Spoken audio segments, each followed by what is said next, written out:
महाराज जी कि मतलब अदृश्य पर विश्वास और अंधविश्वास में पड़ने के बीच की रेखा क्या है? हाँ, अंधविश्वास एक अलग चीज होती है कि जैसे हमें कुछ ज्ञान नहीं और हमने गुरु की बात पकड़ ली, कोई बुद्धि नहीं लगाई और हम निकल गए। एक तो ये विश्वास की बात हो गई, इसमें कल्याण हो जाएगा कि अब हमें तो कुछ मालूम नहीं और आप हमारे गुरु हो, आप बता दो जो उससे काम हो जाएगा। जैसे एक छोटे से बालक थे जिनका नाम था धन्ना जाट, बड़े महान भगत हुए।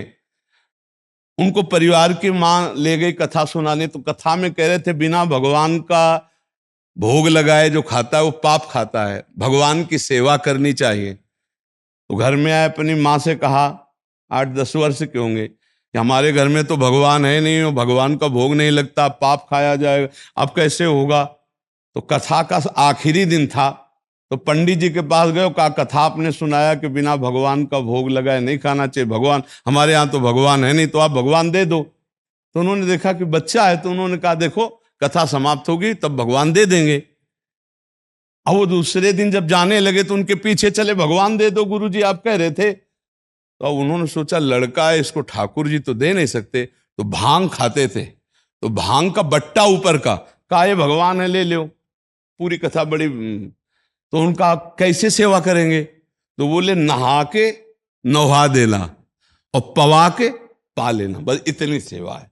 और वो इतने खुशी हो, देखो विश्वास है क्या, भांग का बट्टा, इतने खुशी हो गए कि मुझे ठाकुर जी मिल गए, मुझे भगवान मिल गए। घर में गए, नहाया और ठाकुर जी को ना, वही मतलब भांग के बट्टा को ना, और बाजरे की रोटी, गरीब आदमी सामने रखा, पाओ प्रभु।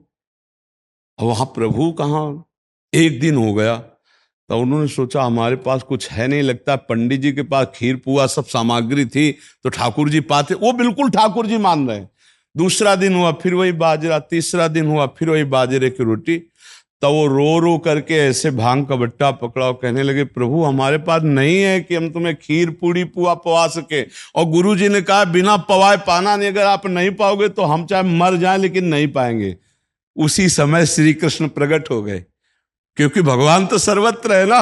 भांग के बट्टे की जगह में श्री कृष्ण बैठे हैं, उन्हीं की अवस्था का रूप लेके, और वो और बाजरे की रोटी शुरू कर दी पाना।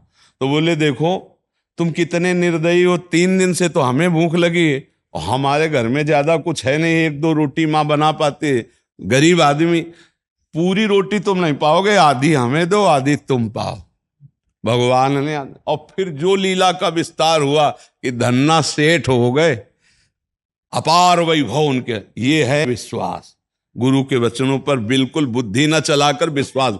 और एक अंधविश्वास कहते हैं पाखंड को, नहीं कि हम तुम्हारी आयु बढ़ा देंगे, हम तुम्हारा रोग नष्ट कर देंगे, हम तुम्हारा ये कर देंगे वो कर देंगे, ये सब गलत जगह है, अंधविश्वास है, इसमें फंस जाओगे, नष्ट हो जाओगे।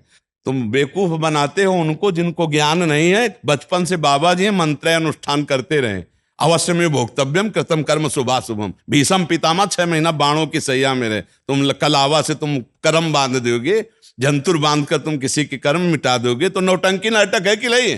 बोले धन चकाचक आ जाएगा, अरे इतना तुम्हें तमीज होती धन चकाचक करने की तो दूसरे के हाथ देखने की जरूरत नहीं थी, तुम्हें अपने हाथ देख के तुम करोड़पति बन जाते। ये सब इसे कहते हैं अंधविश्वास, कि इसमें मत फंसो, तुमको अपने कर्म भोगने पड़ेंगे। हाँ, एक उपाय है जो तुम्हारे कर्मों को मिटा सके, वो श्री कृष्ण है, दूसरा उपाय नहीं।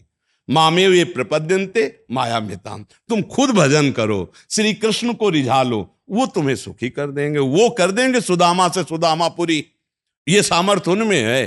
तो इसलिए इसको, इस अंधविश्वास को हम रोकते हैं कि ये ड्रामेबाजी में कभी कोई मत फंसो। किसी के जंतुर भरने में इतनी ताकत नहीं कि हमारे कर्मों को नष्ट कर दे। ये भगवान ने आयुर्वेद बनाया, भगवान ने डॉक्टर बनाए, भारत में इतने इतने बड़े पढ़े लिख कर डॉक्टर, ये सब बेवकूफ है क्या। वशिष्ठ जी जैसा कोई ज्ञानी महात्मा बिरला ही होता है। राम जी को 14 वर्ष का वनवास, सिया जी का हरण, दशरथ जी का मरण, कौशल्या का वैधव्य, इसे नहीं रोक पाए। और कह रहे हैं भरत जी से, सुनो भरत भावी प्रबल, बिलख कहो मुनिनाथ, हानि लाभ जीवन मरण जस अपजस विधिहाथ। हमारे भारतवासी ऐसे अंधविश्वासी हैं, इसमें लगे। इस बात को हम अंधविश्वास का खंडन करते हैं। अंधविश्वास को अगर मानो तो गुरु के वचन मान लो। बोले राधा जपो, कृष्ण जपो। अब बुद्धि लगाने की जरूरत नहीं, जप के देखो तुम्हारा मंगल हो जाएगा। कृष्ण नाम तुम्हारा मंगल कर देगा, राधा नाम तुम्हारा मंगल कर देगा, राम नाम तुम्हारा मंगल कर। ये जंतु रंतु ये मंगल नहीं करने वाले, बस पक्का कह रहे। महीना 2 महीना 4 महीना कोई मंत्र जपता होगा तो सिद्धियां अपनी बताता होगा। यहाँ बचपन से मंत्र ही जप रहे हैं।